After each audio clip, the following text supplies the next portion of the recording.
She was a child in a woman's body, you know, that moment of vulnerability when one minute they're a child and the next minute they look like a woman. Her body was found 6.5 weeks later in a shack not that far from our place, and her hands and her feet had been tied. And someone had taken her there, forced her to be there, and then disappeared.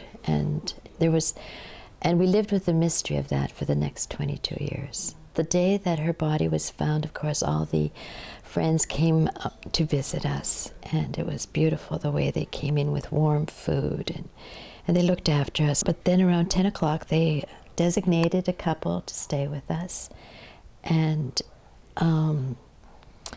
we were just going to debrief in the kitchen when all of a sudden there was a knock on the door, and I expected it to be one of the friends coming back for, you know, misplaced gloves or something, because I just didn't expect any company to come again.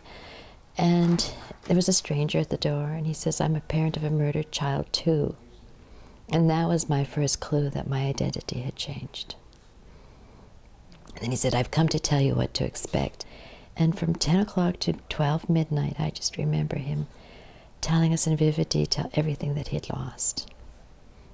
And it was horrific. His health, his ability to concentrate, his ability to work, the relationships in his family, everything. He had lost everything. And he just pulled out all the notebooks of all the trials he'd been through and was just so obsessed. And we were just horrified at the picture he painted in graphic detail. Then Cliff and I went to bed, and we were scared. We were just scared that, having just lost Candace, he was just saying that we were going to lose everything else. And the pain of losing Candace was incredible. So then we decided that we were going to do it differently. I wanted to join a group called Family Survivors of Homicide. But because I was known for forgiveness, they more or less told me to forget the word. I wasn't allowed to use it. In fact, one woman said I was dangerous, that I was going with my stance. I was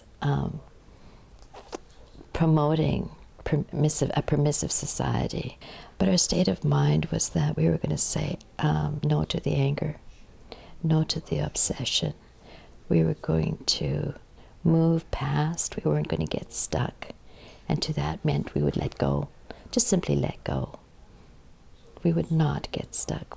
We would resist anything that would keep us in a state of emotional bondage. I think, like you said, after 22 years we had come to grips with living with the unknown, and it became our normal. So when all of a sudden the charge came, or the hint even, it really upset us as a family, that we knew we would be center stage again for a while. The publicity would be there, and we had to go through all the issues right back in the beginning. You know, the fear, the anger, the trauma, the grief, the issues, the changing of identity. There's so many issues, all of them. We could name them as we went through them because they were familiar to us. It doesn't spare us. And I know that at one point I really just got sick because I was angry and I couldn't get past that, and my whole body ached. We know that murder takes a life, but we also know that the aftermath of murder is just as deadly.